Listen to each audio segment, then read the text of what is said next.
안녕하세요. 1천만 분의 1의 사나이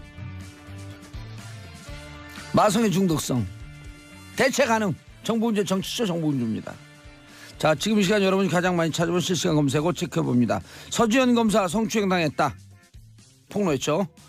검사로 지목된 안태근 검사 어서 많이 들어보던 국정농단 사태 때 검찰국장 돈봉투 사태의 주인공 연수원 20기 서울대 8호학번 소년급제 우병우 직계 기억하고 있겠다. 너의 만행을. 자, 사건 은닉 의혹을 받고 있는 최규일 검사 현재 의원이죠. 이름도 같이 검색에 올랐습니다. 자, 공공기관 채용 비리 946개 공공기관 4,788건 적발. 자, 이 중에 봉도사가 고른 오늘 실시간 검색어 안태근 검사 그리고 공공기관 채용 비리 비정상의 정상화 더피 머시 듣고 돌아오겠습니다. 머시 자비죠. 자비란 없다 너희들에게.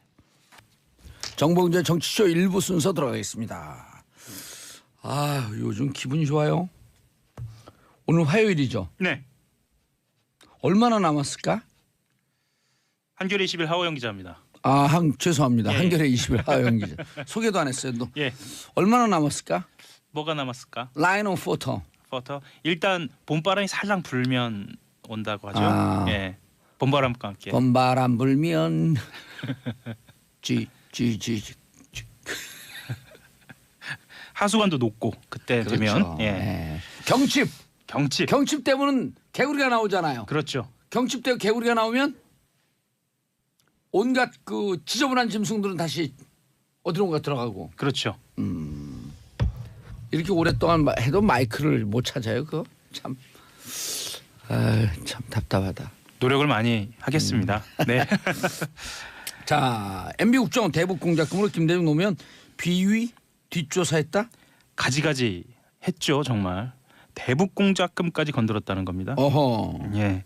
검찰이 이명박 정부 시기에 거액의 대북 공작금을 유용해서 김대중 노무현 전 대통령의 풍문을 수집해서 정보를 보고한 혐의로 최종업 전 국가정보원 3차장과 김승현 전 대북공작국장의 구속영장을 청구했습니다. 예. 이 사람들이 한 행위를 보면 진짜 입이 떡 벌어지는데요. 일단 드러난 것만 10억 원이 넘습니다. 서울중앙지검 특수 2부에서 밝혔는데요. 김대중 전 대통령과 관련돼서는 미국 비자금을 추적한다면서 담당 업무와 전혀 상관없는 사안에 대해서 대북 공작금을 썼고요. 예. 노무현 전 대통령과 관련해서는 노무현 전 대통령의 비리를 잘 알고 있는 측근을 해외에서 데려오겠다고 하면서 필리핀 당국에다가 뇌물까지 주면서 그 측근이라고 하는 사람을 추방용식으로 국내에 데려와서 소환 조사까지 했습니다. 물론 혐의가 없음으로 드러났습니다. 작전명도 웃겨요. 작전명이 데이비슨하고 연어인데요. 데이비슨은 김대중 전 대통령의 이니셜 DJ의 첫 글자 따서고요. 연어는 퇴임 후 고향 마을로 돌아간 노무현 전 대통령의 인생 역정, 인생 과정을 비유해서 그렇게 지은 것으로. 연어의 회귀. 예. 그렇게 돌아갔다. 태어난 곳으로 돌아간. 예. 그리고 이곳에 혹시 이명박 전 대통령 주위에 계신 분들, 이명박 대통령하고 연락하시는 분들이요. 이 방송 들으면서 이렇게 얘기하세요. 이런 게 정치보복이에요. 이런 그렇죠. 게. 예. 그리고 모 눈에 뭐만 보인다고요. 본인들이 정치보복하니까 지금 비정상의 정상화 범법자 잡는 걸 정치보복이라 그러는 거예요. 그러니까 정상적으로 대북 공작이라든가 해외 공작을 벌였어야 할 요원들까지 이렇게 대대적으로 음성적으로 얼마나 작전명도 조롱스럽게 했어요. 그렇죠. 데이비슨. 예. DJ 하면 알아볼까 봐. 예. 왜? 대충 그러지. 대추 뭐 이렇게. 대충. 예. 아휴, 연어. 씁쓸합니다. 예. 다시 말씀드리지만 여기에 쓰인 돈은 세금이고 아니라니까요. 귀하게 쓰이라는 대북 공작. 예. 허용 돈이라니까요. 정보주주 돈이고. 그렇죠. 제 돈. 그럼요. 무슨 자꾸만 세금이라 그러면 남의 돈 같아요. 그렇죠. 하호영 돈이고 제 돈이- 정봉주 돈이고 정한성 돈이고 전문수 돈이고 정태익 돈이고 누군지 모르죠. 예, 정한성. 우리 여기 다 관계자들. PD. 예. 예. 예. 보통 이제 매달 따면 그러잖아요. 네. 감독 누구누구 감독님께 감사드립니다. PD 누구누구께 감사드립니다. 그래서 예. 이름을 쭉 얘기해 주는 거예요. 아, 정한성 PD, 천문수 CP, 정태익 본부장. 이분들의 돈이에요. 이 돈 그렇죠. 찾으러 가야 돼 우리. 봄이 되면 꼭 찾을 수 있을까요? 예. 영치금에서 뛰어야지. 예. 나쁜 사람들이다 진짜. 나쁜 사람들입니다. 정말 나쁜 사람들이다. 아주 나쁜 사람들이다. 검찰은 아예 네. 이게 개인 행동이 아니고 국정원 차원의 문제다라고 아주 분명하게 얘기했습니다. 네. 그리고 대북 공작금 자체를 특정 정치인의 비위나 풍문을 하기 위한 목적으로 쓴 것은 그 자체로 불법이다라고도 네. 분명히 밝혔습니다. 이거 어떻게 해야 됩니까 이 사람들. 지금 검찰에 조사 들어간 거죠? 예. 그런데 어쩔 수 없이 수사는 확대될 것으로 보입니다. 예. 불법 정치 개입이 단순히 이 한 DJ나 건만이 아닐 테니까. 그렇죠. 아. 예. 여론을 들여다 보면은요, 예. 한명숙 전 총리 같은 경우에도 사찰 당하지 않았느냐라는 이야기도 나오고 있습니다. 저는 760건의 그 대법원 문건 나오잖아요. 예. 제 재판과 관련한 한 기록이 거기 있을 것 같아요. 네. 재판 날짜를 어디로 하고 네.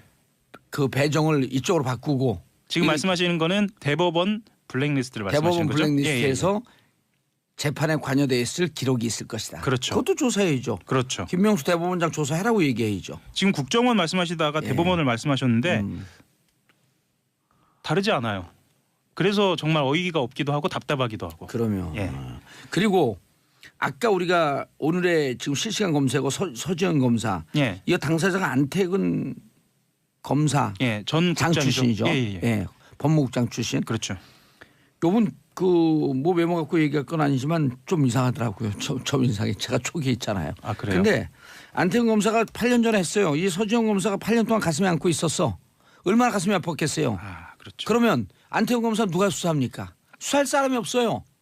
검찰을 검사를 어떻게 수사해? 평검사가. 그래서 필요한 게 공수처가 공수처가 필요합니다. 필요한 거예요. 예, 그렇습니다.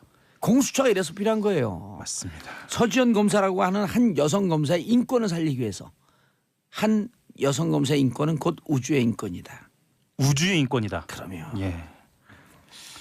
에휴, 참 나쁜 사람들이다 진짜. 어떻게 그리고 노무현 대통령 죽음으로 몰아놓고 그러고 나갔고.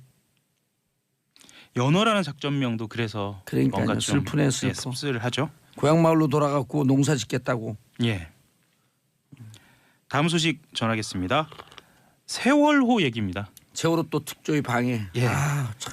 그때 우리가 문제 제기했더니 다 어떻게 현실로 이렇게 돌아와. 그러니까 그랬을 것이다라고 얘기한 건 어김없이 현실이네요. 예, 우리가 이렇게 문제 제기하면서 우리가 스스로 반성하잖아요. 술 먹다가. 예. 우리가 너무 부정적으로 세상을 보는 것은 아니까. 혹시 우리가 하는 게 음모론이 아닐까 이런 그렇죠. 얘기도 예. 했었죠. 우리 그런데 너무 삐딱하게 세상을 사는 거 아닐까? 네. 하면서 우리 막 반성하고 울었잖아요. 울어 안주가 들러와가지고. 그렇죠. 예. 당시 3년 전입니다. 예. 새누리당 원내수석 부대표였던 김재현 의원 그리고 안 끼는데 요즘 없습니다. 조윤선 전 정무수석 아, 나 감옥 가고 좀 안타까워했는데 안타까워할 필요가 없어요. 세월호에도 등장합니다. 그러니까 이 자식 이런 이 부모들 아우 그 우리 아들하고 똑같은 97년생. 97년생입니다. 예. 벌써 97년생이니까 2018년이 넘었으니까 20살이 넘은 그렇죠. 나이가 되네요. 군대 갈 나이에. 예, 예. 군대 작년서부터 군대 가기 시작했죠. 군대 가 계시죠? 그리고 실제로 우리 아이는 코너링이 좋아갖고 의경 갔어요. 코너링이 우병우- 좋아요. 우병우성 얘기도 뒤에 지금 해야 할 것 예. 같은데. 예. 그리고 해양수산부 고위 관계자 이렇게 세 팀이 만났습니다. 세월호 특조위 방해 공작을 논의한 사실을 검찰이 확인했고요. 이것을 총지휘한 사람이 이병기 청와대 비서실장입니다. 저는 이것을 보면서 느낀 게 도대체 뭘 그렇게 감추려고 했을까? 그래서 청와대 비서실장까지 나섰을까라는 생각이 듭니다. 예. 구체적으로 좀 보면은요. 2015년 1월에 김재원 새누리당 원내수석 부대표가 세월호 특조위를 세금 도둑이라는 표현을 썼어요. 이게 프레임이 잡혔어요. 실제로 예. 이 세금 도둑이라는 표현이 프레임이 잡혀서 프레임이 딱 잡혔죠. 예, 보수 진영, 보수 언론에서도 이것을 세금 대대적으로 도둑. 인용을 예. 했습니다. 이 3자 회동에서는 조윤선은 또 뭐라 그랬나요? 조윤선 별 얘기 안 했어요. 그렇죠. 일단 컨텐츠 나이데스. 그게 뭐죠? 컨텐츠 아리마세요. 컨텐츠가 없다. 뭐래도 컨텐츠가 없다. 그렇죠. 묵묵히 수행한다. 예. 묵묵히 열심히 이병기 수행한다. 국정원장은요. 이병기 뭘 했어요 여기는. 총지휘. 총지휘를 한 거죠. 그리고 3자 회동에서는 제로베이스라는 단어가 언급됐는데요. 그때까지 세월호 특조위법에 따라서 해수부가 준비했던 특조위 인원과 예산을 대폭 축소해 집행하라는 의미, 그러니까 제로 베이스로 돌아가라라는 의미였다라고 검찰이 밝히고 있습니다. 그리고 이전 실장이 조전 수석과 함께 기재부, 중앙인사처, 법제처 등 정부 부처를 전체적으로 움직였어요. 그래서 또한 예산과 인원을 줄이도록 지시한 진술도 확보했습니다. 말하자면 특조위를 망가뜨리려고 했던 겁니다. 인원하고 예산이 움직였다는 건 그건 망가지는 거죠. 아니 그 생때 같은 자식 이런 부모의 심정을 생각하면요. 네. 이게 인간으로서 할 수 있는 짓이 이게 악마의 짓이죠. 빅토르 위고 제가 유식한 얘기 잘 안 하려고 그러는데 빅토르 위고의 레미제라블을 보면요. 네. 나폴레옹이 몰락하는 과정을 빅토르 위고는 뭐라고 얘기하냐면 이유 없는 전쟁터에 가서 네. 자식을 잃은 어머니의 피 끓는 울음소리가 밤을 새우는 피 끓는 울음소리가 우주의 질서를 바꿔서 나폴레옹 중심의 세상을 무너뜨렸다. 이 자식 잃은 부모의 피 끓는 심정이 우주의 질서를 바꾸는 거예요. 302명이에요. 302명입니다. 이 한이 있으니까 세상에 촛불로 연장이 되고 2014년 4월 16일서부터 그때서부터 2016년까지 이 3년 동안 촛불이 이어지는 겁니다. 그 촛불로 결과되는 거고. 국민들의 마음도 움직였죠. 그러면 네. 우주의 질서를 움직이는데 자식을 잃은 부모의 피 끓는 심정. 나쁜 사람들이에요. 참 나쁜 진짜. 사람들입니다. 이건 정말 나쁜 사람들입니다. 실제로 새누리당이 추천한 특조위 위원도 이 발언 그리고 이 회동 직후에 기자회견을 열기도 했습니다. 그래서 정체불명의 불법 유령 조직인 세월호 조사위 설립준비단은 즉각 해체해야 되어야 한다라는 뭐 이런 이야기도 하고 그래서 그때 마음이 아팠던 기억이 저도 나네요. 이거 보고 세월호 가족들이 얼마나 또 속상했어요. 그래도 힘내고 진실과 정의가 살아날 때까지 싸우셔야죠. 또 다른 특조위 그리고 진상 파악은 이제 시작이다. 라는 이야기도 됩니다. 2기 특조위가 이제 곧 시작하죠. 예. 자 한겨레 20일 단독 군 사이버사 작전명 레드펜. 빨간 펜. 빨간 펜입니다. 온라인 블랙리스트 만들어 작전 펼쳤다. 예.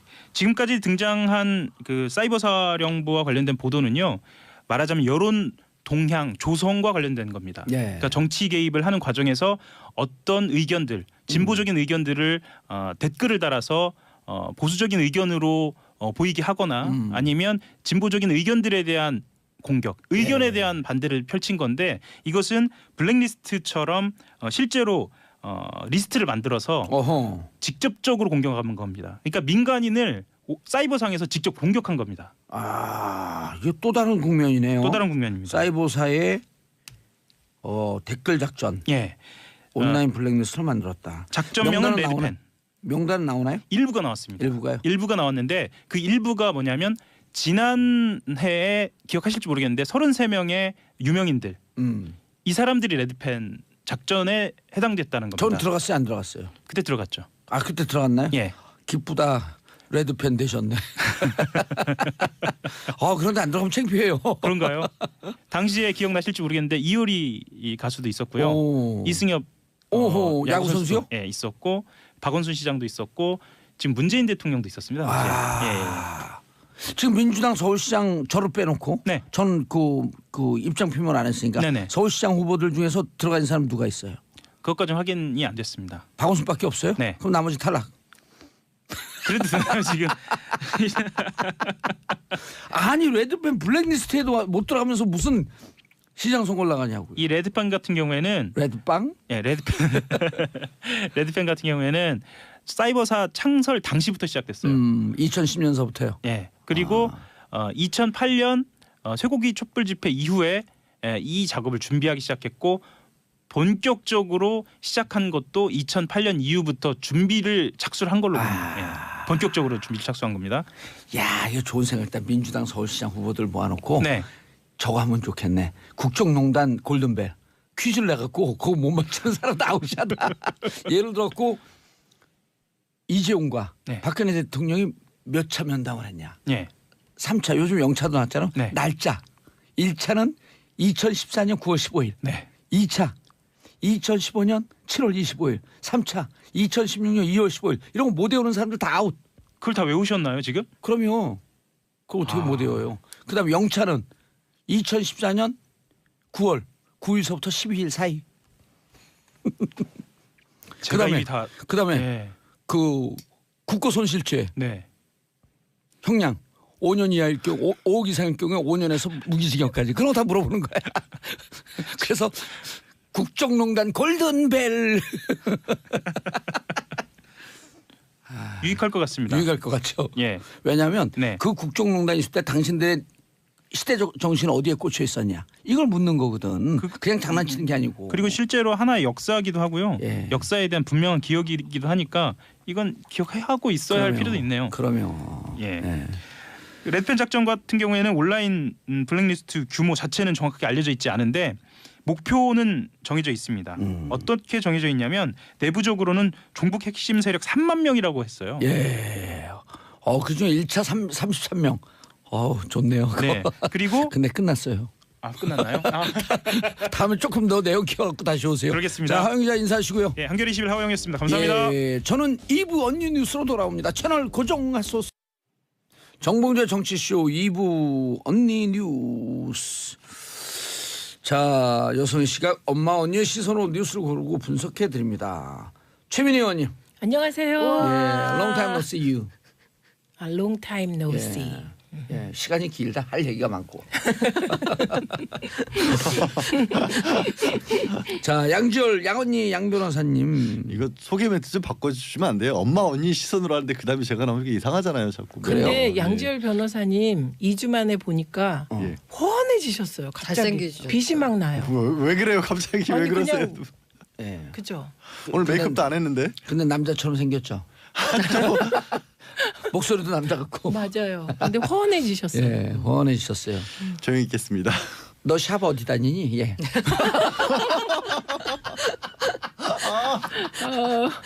저도 궁금하네요. 저 오늘 청취자 모드로 그냥 방청객 모드로 가만히 있을 거예요. 삐졌어요. 자, 고란사의 중앙일보 보기 기자가 네, 요즘 목이 쉬니까 인사하세요 일단. 네, 안녕하세요. 고란입니다. 예, 제가 요즘 성대모사가 돼요. 목이 쉬어갖고 다스는 내 거예요, 내 거.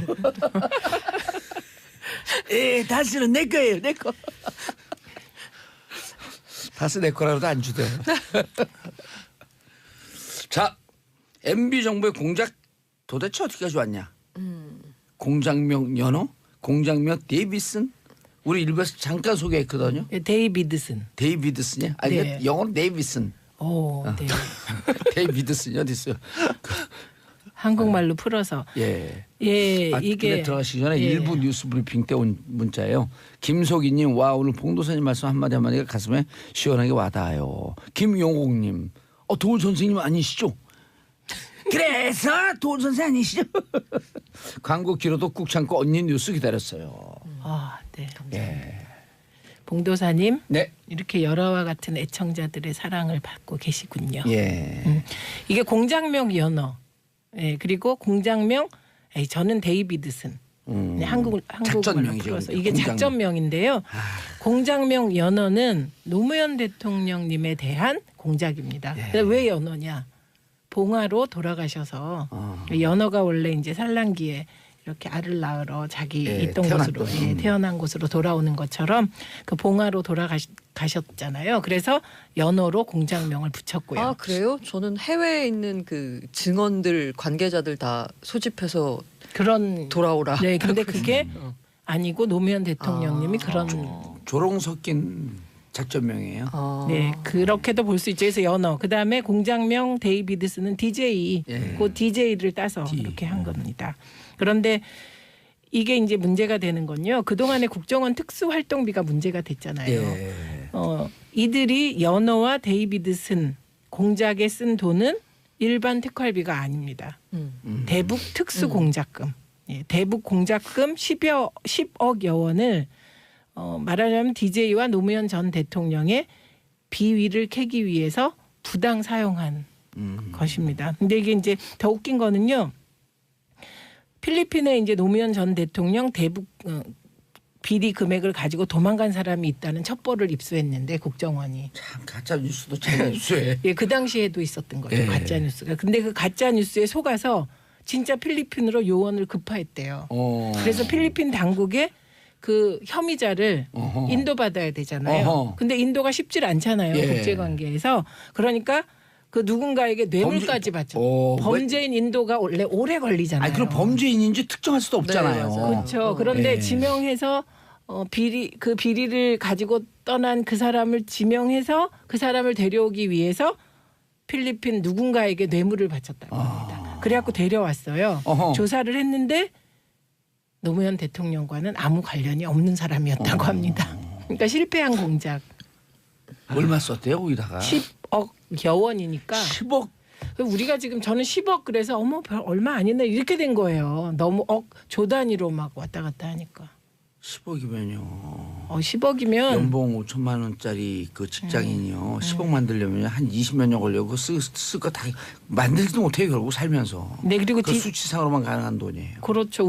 저는 뭐 10억 그런 감이 없습니다. 저 10억이나 1조나 네. 10조나 저에게. 웬만하면 평생 만져보기 힘든 불가능하죠. 진짜.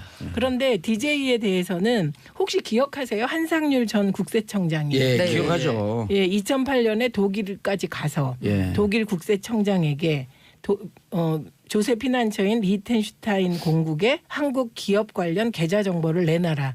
그래서 국제적인 망신을 샀다는 그 얘기 네. 기억하실 텐데요. 이 사건이 나중에 주성령 박주원 진실 게임으로 최근에 난리가 나기도 했죠. 그러니까 국세청장은 DJ 비자금을 캐기 위해서 독일로 날아갔고 그다음에 국정원은 미국에 DJ 비자금이 있다는 또 첩보를 입수하시고 조사를 만방으로 해보았으나 이 또한 사실무근으로 결론이 났다고 합니다. 그러니까 저는 이번에 요 MB 정부 공작을 보면서 확실한 게 밝혀진 게 그동안에 DJ 비자금 온갖 소문이 다 예. 있었잖아요. 그 소문의 진원지가 결국은 국정원이었고 또 그 소문을 잠재워 준 곳도 역시 국정원이었다. 국정원이었고. 예, 그래서 이게 국고 특수 대북 공작금 10억 여원을 쓰고 노무현 대통령과 DJ의 그 무고를 증명해준 국정원 공작 되겠습니다. 참 잘했어요. 똥구멍이 5개. 그래서 잘했죠. 예, 네. 그리고요.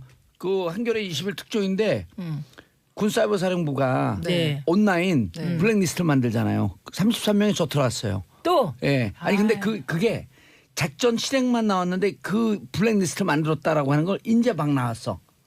블랙리스트를 만들었다 온라인상에 이거는 이제 3만 그 명. 군 사이버 군 사이버 사령부가. 사령부가 만든 블랙리스트고 지금 그건 뭐 문체부 블랙리스트 뭐 또 사법부 그렇죠. 블랙리스트 뭐 되게 많은 다양한 거죠. 블랙리스트 예, 중에 근데- 또 하나가 또 나온 거예요. 근데 이거는 왜냐하면 국정원 참 잘했어요. 근데 네. 그 군사이버사령부 블랙리스트 작전명은요. 네. 빨간 펜. 빨간 펜 네, 동그라미. 그래서 제가 국정원 참 잘했어요. 빨간 펜 동그라미 5개.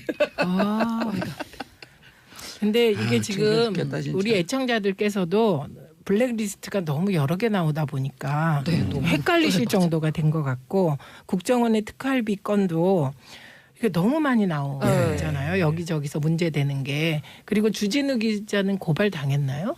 여러 건 당했죠. 아니 근데 한두 개 저는 당한 줄 알았어. 최근에 고발 당했는지 궁금한 게 예. 국정원 특활비가 예.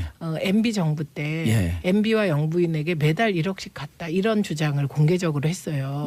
그래서 총 60억이다 이렇게. 그래서 이 부분을 고발했나가 되게 궁금해요. 아 근데 그게 이제 어제 요즘 나오기 시작하잖아요. 국정원 그 공작금, 네. 그다음 네. 특활비 네. 이거를 묶어서 지금 5억 5천 들어갔다라는데 그 이상의 어마어마한 액수를 검찰이 지금 파악을 한 거예요. 그래서 김윤옥 씨와 MB에게 직접 들어갔다. 그리고 이것을 원세훈이 직접 전달했는데 경우에 따라선 이병채 부인도 여기에 전달책이다.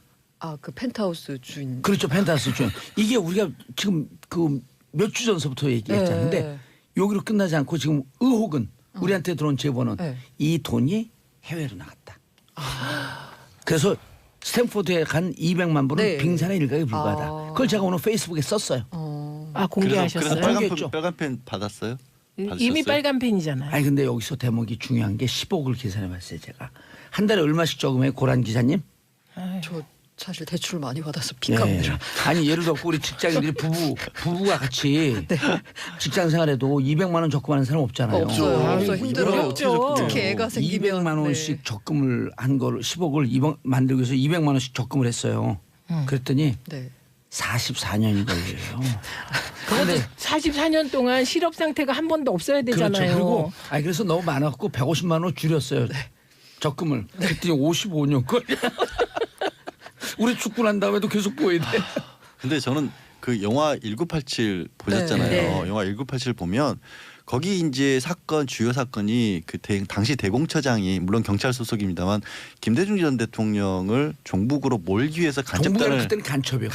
간첩으로 몰기 위해서 간첩단을 조작하려고 애쓰는 게 그 사건이었잖아요. 박정원이가요. 박정원 대공처장이 똑같은 비슷한 일이잖아요. 너무 김대중 대통령의 비위를 캔답시고 국정원을 풀었을 때는 똑같은 일이고 그쵸. 또 1987 보면 장세동 역할을 맡은 문성근 씨가 맡아서 하필은 문배우님은 근데 잘 어울리시더라. 근데 어머 안기부 워낙 연기를 잘하시니까요. 그러면 안기 부장이 호텔 스위트에 앉아놓고 거기서 돈가방 쌓아놓고 돈 나눠주면서 여러 가지 공작 시키잖아요. 대공처장도 거기 불려가서 원세훈 전 원장도 호텔 스위트룸 1년 빌려 썼다는 거 아니에요. 그러니까 영화 그게 1987에서 수십억이랬잖아. 네, 스위트룸이. 1987에서 했던 게 2009년에도 지금도. 그대로 했던 거예요. 비슷한 맥락으로 똑같잖아요.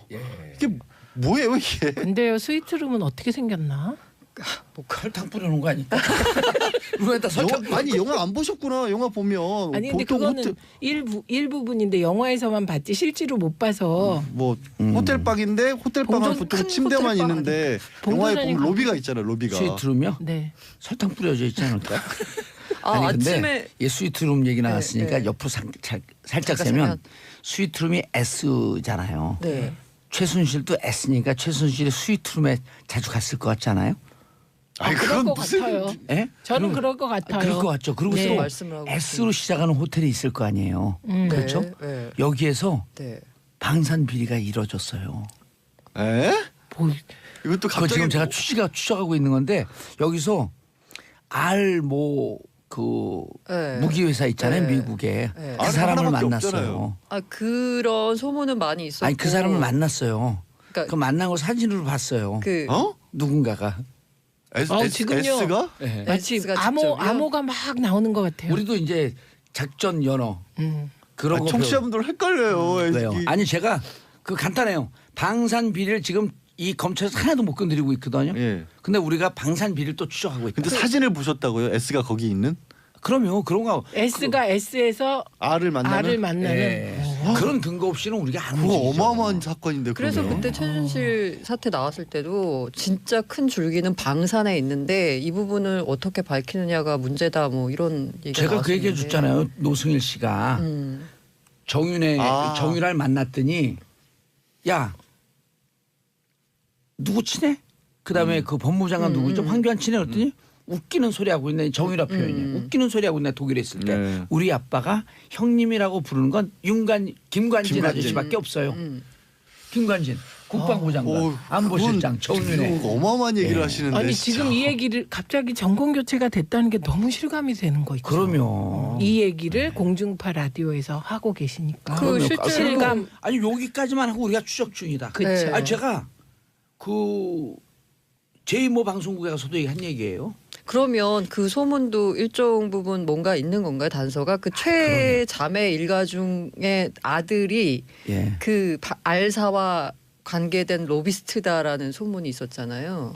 일단은 분명히 최 씨는 이제 나와요. 근데 이게 최 씨? 너무 방산 비리 너무 커서 네. 우리 이 정부 내 그 적폐 세력을 걸르고 그래도 방산 비리와 연결되어 있는 뿌리는 잘 끄집어내질 못하는 거예요. 이상하게 방산 비리는 문재인 대통령께서 강도 높게 비판했잖아요. 네. 이건 예. 반역이라 그랬나 뭐라 그랬죠? 예. 국가를 완전히 무너뜨리는 거예요. 근데 방산 비리 수사를 못 하잖아요.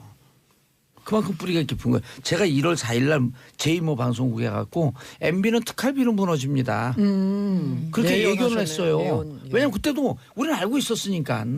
노스트라다무. 아니, 꽤 추적을 하고 있었으니까요. 아니 노스트라 봉이라잖아요. 봉스트라다무스. 봉스트라다무스. 그리고 제가 또 네. 그리고 2주일 있다가 네. 앞으로 여성 이름이 2명이 나올 겁니다 그랬어요. 김윤옥 나왔잖아요. 네. 곧 이병철 나올 거고. 그러고 보니까 진짜 그런 말씀하셨는데 그때는 그냥 뭐지?라고 오늘 했는데. 저도 하나 얘기하는 게 있어요. 그런 시작할 얘기요. 때 예. 얘기를 했죠 이미. 방청객 무드로 돌아서겠다 그러는데 오늘 그래야 될 것 같아요. 계속 말씀하세요. 아, 저 언니 귀여워 죽겠어. 깨물어 먹고 싶어. 그리고 아침에 제가 뉴스 보다 보니까 예. 동아일보 단독이었는데 그 이현동 전 국세청장이 국정원으로부터 수천만 원의 특활비를 받으면서 이렇게 뒷조사를 해줬다고. 그렇죠. 네. 그러니까 이게 진짜 이 비정상의 정상화 어떻게 돼요 이게. 예? 자 3480님 노무현 대통령 너무 좋아했는데 듣고 있으니 소름 끼쳐요. 노무현 대통령님이 이렇게 뒷조사 하셨다는 게 아니고요. 노무현 대통령 뒷조사를 이렇게 당했다는 얘기입니다. 그러니까 그래서 소름 끼치는 네, 거죠. 소름 끼치는 건데 오. 근데 어쨌든 국정원이 노무현 전 대통령의 비리가 없다는 것을 확인해 준 게 연호 공작이다. 이렇게 정리하시면 근데 좋겠습니다. 아직도 가짜 뉴스는 돌고 있다라는 네. 것도 그럼요. 거기에 왜냐하면 그런 소문 더하기 그걸 확인하기 위해서 국정원이 출동했다까지만 만들어서 가짜 뉴스를 퍼뜨리는 거예요. 그때 국정원이 우리가 이렇게 뒷조사했는데 노무현 대통령 아무 비리 없더라. 김대중 대통령 비리 없더라. 이걸 밝혔으면 국정원이 제 역할을 한 건데. 그럴 리가 없죠. 그럴 리가 없어요. 이 연호 공작이나 데이비드슨 의도가- 공작을 진행하게 된 것이 촛불 집회 이후 네. 그리고 그 과정에서 광우병. 광우병 파동으로 MB 지지율이요 그냥 떨어지니까. 폭락하죠. 8% 그러니까 10% 이렇게. 민주개혁 진영에 흠집을 내기 위해서 네, 시작한 난왜 공작들입니다. 뒷조사를 했나 그랬어요. 그 사람들이 이상한 사람들이 다 나는 뒷조사를 하고 있고.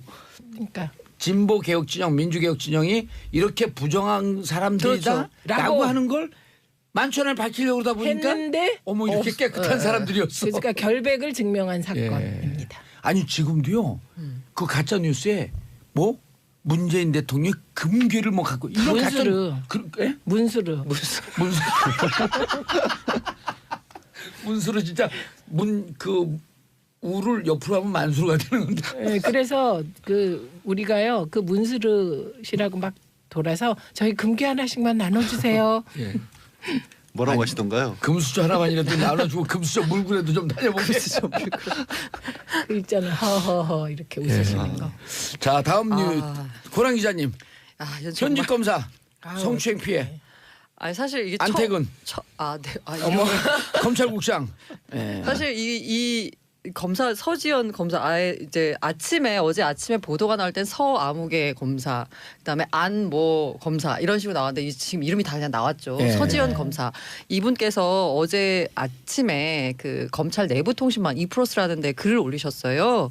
그 미래 범죄의 용기를 주어서는 안 되겠다라는 간절함으로 이렇게 힘겹게 글을 쓴다라면서 본인이 날짜도 아주 적시하셨더라고요. 그러니까 그걸 8년 동안 용기 있는. 예. 8년 동안 잊지 못하고 계속 갖고 계셨던 거잖아요. 2010년 10월 30일 한 장례식장에서 벌어진 일을 이제 글을 쓰셨는데 그러니까 아니 저는 약간 이해가 안 되는 게 이 장례식장에서 이런 사람도 성추행이 많은데. 벌어진다는 거 상황이 잘 이해가 안 되는데 그것도 장례식에. 네. 장례식 그렇죠.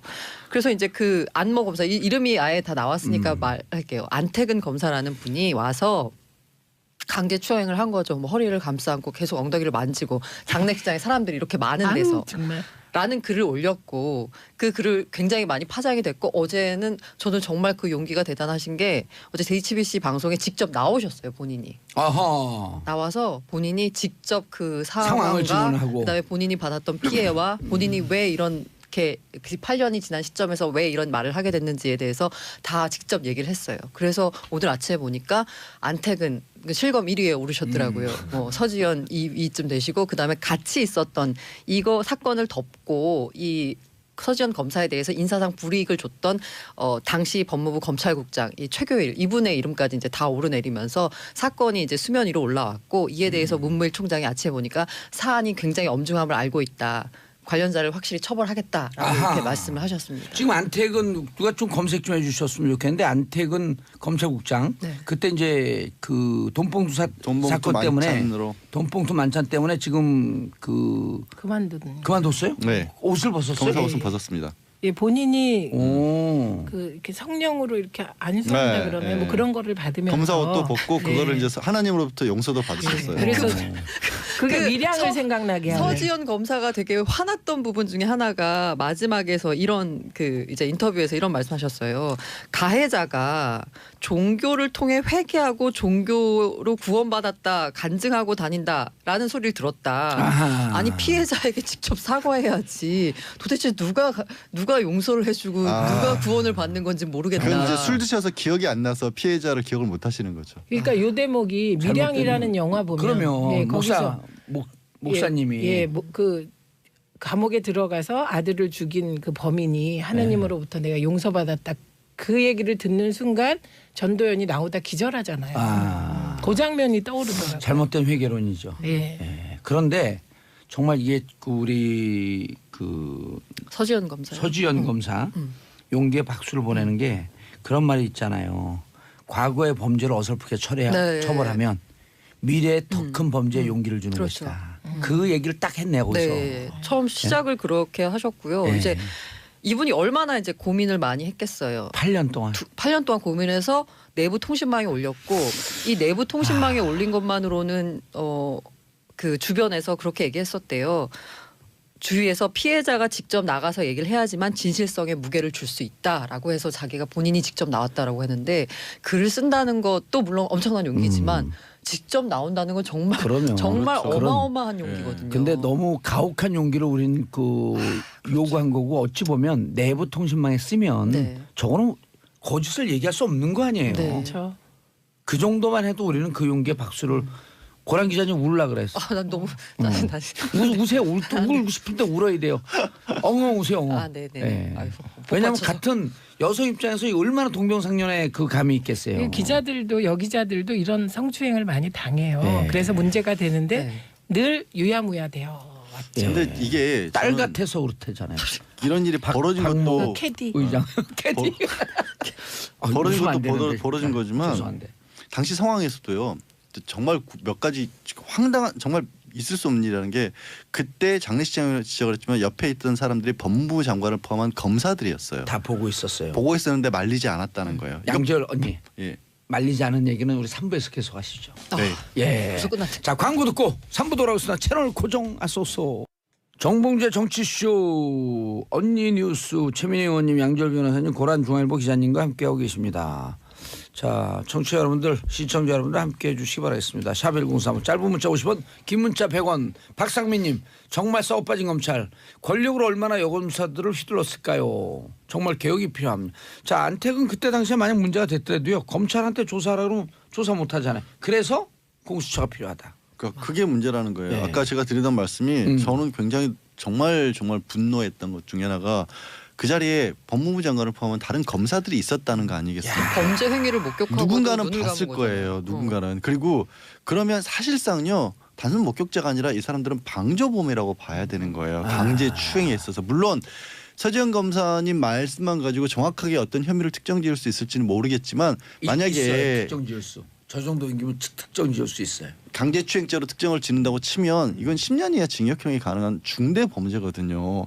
공소시효도 아직 남았어요. 어머머. 그러니까 이걸 어떤 걸로 하느냐에 따라서 좀 달라질 수 있지만 최악의 경우 그렇게까지도 볼 수 있는데 그런 사건을 눈앞에서 벌어지고 있는데 묵과했다. 더구나 2010년이면 어린 여검사예요, 사실은. 그러면 정말로 그 자리가 만약에 진짜 뭐 혹시라도 술에 취해서 진짜 그런 것 같아서 민망한 자리다라고 하면 뭐 기자 헛기침을 한다든가 아니면 서검사 잠깐 얘기 좀 하지 누가 데려가 나갈 수도 있었어요. 근데 어제 서검사님 얘기를 하시는 거 보면 상당 시간 지속되는데 그걸 아무도 안 말렸어요. 그럼 뭡니까 이게?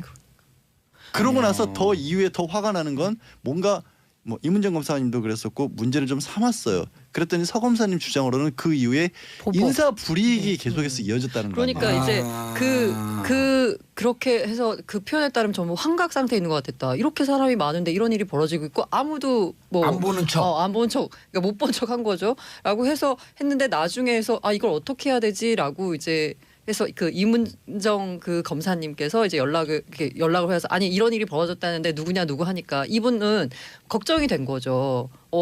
이게 어린 상황이고 내가 이렇게 하면 2차 3차 피해를 당할 수도 있으니까 또 뭔가 또 불이익도 걱정이 됐고 라고 해서 자기 상사들하고 상의를 했더니 야 내가 사과를 받아줄게. 여기서 그냥 우리 덮자. 그랬는데 연락이 없었다. 연락이 없었다.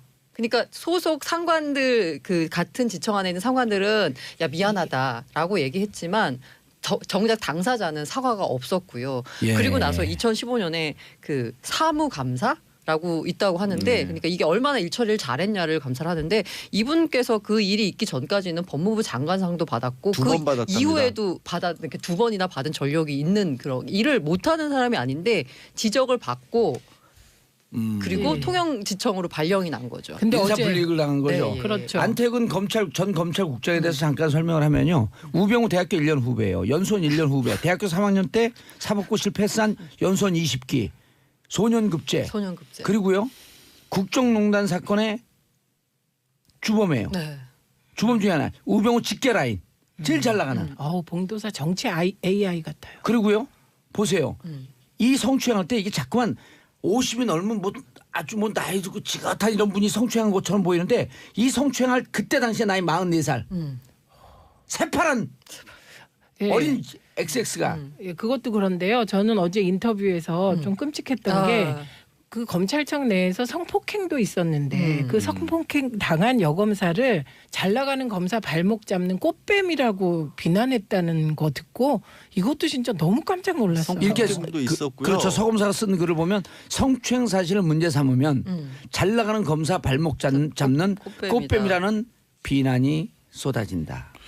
그러니까 법조계에서 2010년대에 또 굉장히 큰 스캔들이 있었던 여검사 연루 사건이 하나 더 있었거든요. 저희들끼리는 다 아는 다 얘기인데 밝히세요 지금 여기서. 아니 이것도 거의 비슷한 맥락의 강제추행에 해당할 수 있는 그런 거였어요. 그러니까 그 공개적으로 남자 검사들이 있고 여자 검사가 있는 데에서 변호사들도 있었고 여검사 한 사람이 도저히 여자로서는 겪을 수 없는 일을 겪었는데 그것도 그 유야무야 넘어간 사건도 있었거든요. 아니 도대체 여검사들 엄마 입장에서 제가 생각을 해보면 정말 어렸을 때부터 공부 잘하고. 예, 공부 잘하고 엄친 딸이었을 거 아니에요. 그렇게 해서 어려운 시험 붙어서 검사가 됐는데 그런 일을 겪으면 정말 정말 더 분통 터질 것 같아요. 그러니까 이에 대해서 일단 그 당사자들은 안태근 검사는 기억이 나지 않는다.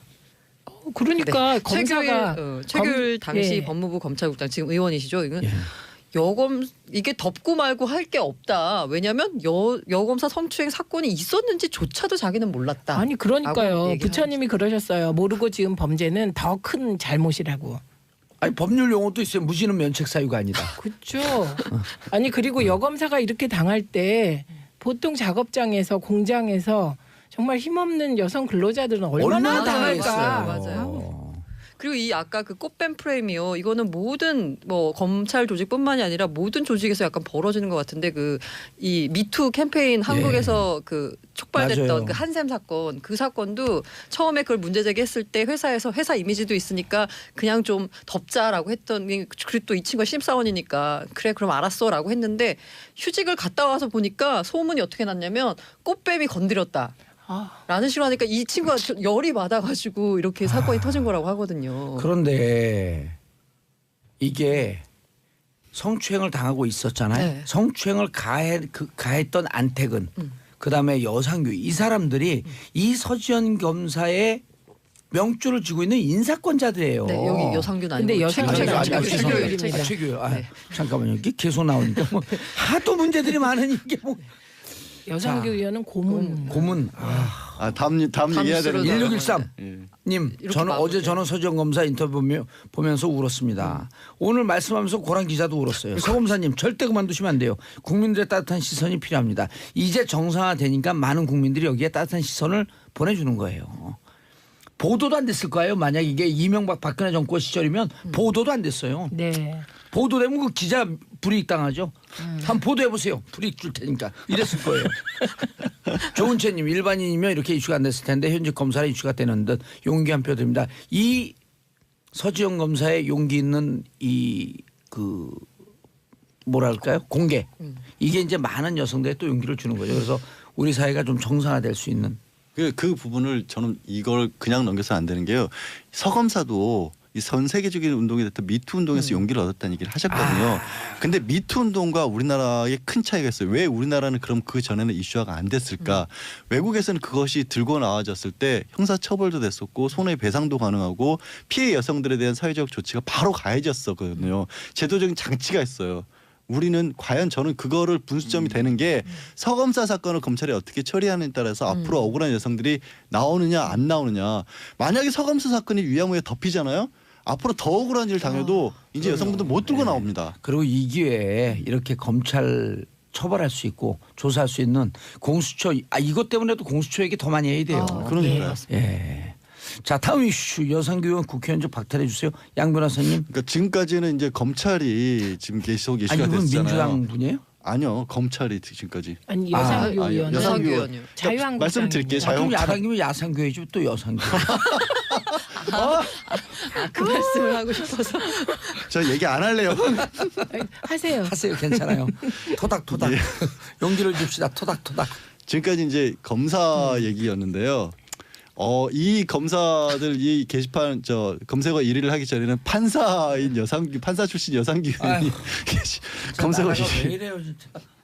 1위를 차지하고 있었거든요. 이제 법원이 검찰에 밀렸네요. 네. 예. 근데 하여튼 어떻게 된 거냐면 여상규 의원이 지금은 국회의원이고 삼선 의원입니다. 근데 판사로 재직하던 시절에 삼선까지 하셨어요. 1심 사건에서 무기징역을 내렸던 사건이었어요. 근데 그 무기징역 사건이 지금 한참 이슈가 되고 있는 아까도 얘기했죠. 1987과 같이 조작된 간첩 사건이었던 겁니다.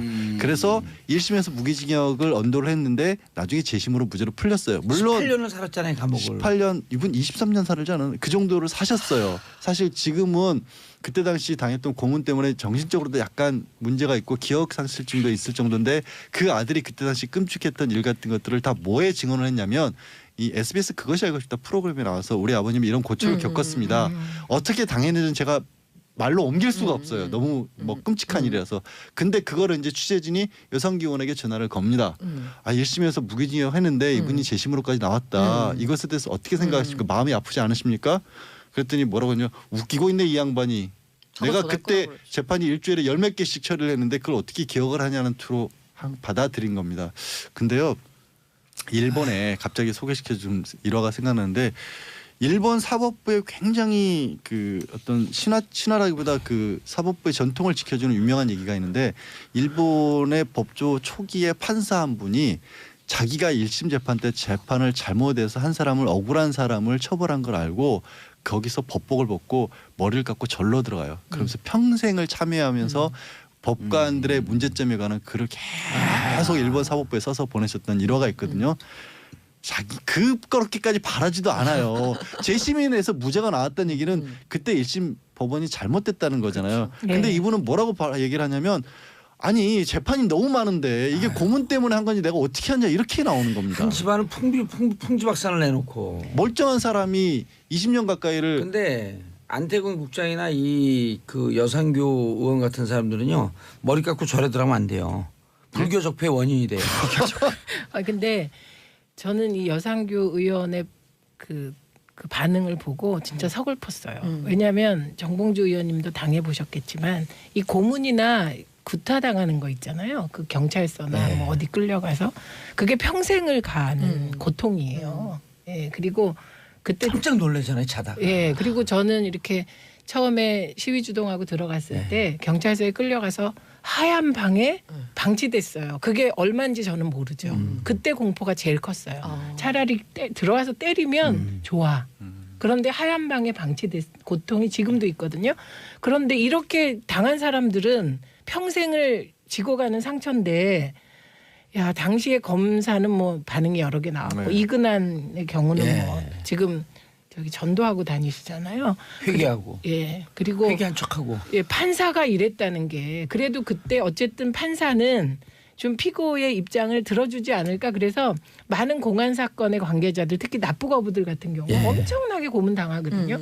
판사 앞에서 막 울부짖어서 판결을 바꾼 사람도 있어요. 그렇죠. 그리고 그걸 들어준 판사들도 있었어요. 최후의 보루라 하잖아요 양심에. 최후의 보루란 얘기를 어제 우병우 전 민정수석이 했죠. 검찰이 지금 정치 보복을 하고 있는데 법원이 나서서 이 사법부가 살아있다는 걸 보여달라고.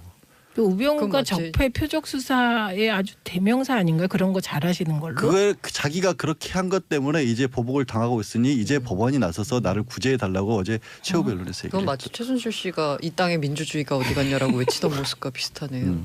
자 고문 얘기는요. 저희 집안에도 이제 광주 사건 관련해서 광주 고문을 당했고 지금 이제 유공자이기도 한데 그분이 겪은 얘기를 해주시는데 이런 거예요. 요즘은 이제 지하철 자동 판매기지만 지하철 표 판매하는 네. 분 있잖아요. 서울 올라오셔가지고 수십 년이 지났잖아요. 이미 이제 유공자로 소원도 받고 표 판매원이 자기를 고문했던 사람이랑 너무 똑같이 생겼더래요. 근데 그 순간에 그냥 거기 주저앉아서 움직일 수가 없더래요. 수십 년이 지난 뒤인데도 저 사람일 리가 없다는 걸 머릿속은 아는데도 닮았다는 이유 하나만으로도 손발이 마비가 돼서 그냥 주저앉았대 그 개차구에. 굉장히 강하신 남성분이거든. 제가 말씀드린 집안 어르신이 그럴 정도의 상처를 남기는 게 고문이에요. 아니 고문까지 안 가더라도요. 이렇게 그 밀폐된 공간에 우리가 밀폐된 공간 1평짜리 밀폐된 공간에 있으면요. 거기가 갇힌 곳이라고 하는 것을 느끼지 않기 위해서 벽에다 등을 안 대요. 아. 그래서 문득 벽에 등을 대면 깜짝 놀래요. 근데 지금도 음식점 가고 벽에 등이 닿으면 깜짝 놀래요. 그리고 벽에서 등을 띄워요. 그런데 그 징역 살면서도 그런 거거든요. 근데 이 고문을 당하면 옛날에 민문협 그 민중문화운동 하던 선배들은 그 국정원을 끌려갔잖아요. 네. 근데 이분들은 예민하니까 예술가니까. 아까 이제 최민희 의원은 하얀 방에 놓다 그러잖아요. 하얀 방에 놓아갖고 너무 이게 머리가 어지럽고 수도가 있으니까 수돗물을 틀면 하얀 물이 나와요. 네? 그리고 며칠 있다 빨간 방으로 옮기고 또 물을 틀면 빨간 물이 나와요. 예? 파란 방으로 옮기고 파란 물이 나와요. 그리고 물을요? 일주일 있으면 돌아버려요 다. 그런 고문을 당해요. 아니 상상이 돼요? 너무 놀라갖고 머리를 적시는데 빨간 방에 들어갔고 그러다 눈을 딱 떠니 피가 떨어지고 놀라갖고 기절했는데 보니까 빨간 물이 나오는 거야. 그냥 색으로 고문하는 거예요. 고문이 아니라 사람을 그냥 미치게 만드는 거잖아요. 그리고 이 예술하는 사람도 민감해갖고 더 빨리 미치는 거예요. 그래갖고 미치는 사람들이 많아요. 조현병 걸린 사람들이 무척 많아요. 그래갖고. 아니 김문수 전 지사가 지금 뭐 자유한국 때는 네. 좀 그랬잖아요. 그때 선오리온 사건으로 고문당하고 나오면서 완전 인간 백정이었다 그 놈들은. 맞아요. 근데 이제 그것이 알고 싶다고 화제가 된 이유 중에 하나가 그렇게 고문을 했던 사람들이 아직도 잘 살고 있는 사람들이 너무나 많다라는 거죠. 우리가 아까 이근한 정도는 고문치사로 워낙 징역형도 받았고 사회적으로 비난도 많았기 때문에 그 사람은 나름 고생을 했는데 나머지 사람들은 그 재심으로 억울한 일을 겪게 만든 사람들인데 국가에 공세웠다고 표창받았어. 서운 유공자로. 그러니까 고문 한 사람도 고문 당한 사람들도 다 유공자랍시고 지금 혜택 받고 대중교통 무료 이용하고 뭐 대출 받고 이럴 때도 유리하게 작용하고. 김근태 의장님도 전기고문 받고 잠시 쉬고 있는데 고문하던 당사자들이 아이들 그리고 아이들 그 대학교 입시 학교 성적을 서로 말을 나누고 있는데 그 순간에 더 공포스러웠대잖아요. 악마의 일상성. 저 사람들도 악의 마치 평범성. 평범한 악마의 평범성 그 얘기를 하는데 너무 무서웠다는 거예요. 아휴. 근데요 제가 놀란 건 또 김기춘, 안강근 그리고 특히 황우여 의원도 판사. 뭐 비슷한 일을 하신 그렇죠. 거예요. 아니 그러니까 그렇게 고문 받아갖고 법조인 쓴 사람들이 고문 받았다고 주장을 하는데도 외면한 거죠. 근데 황우여 그 의원은요 되게 부드럽고 평소에 만나면 그러셔요. 그래서 또 놀랐다니까. 그러니까 저도요. 개인적으로도 예. 친하게 지냈거든. 또 황우여 이분이요 왜 그런 관계 우리하고 연이 있냐면 김근태 의장과 그 네. 서울대 동기동창이에요.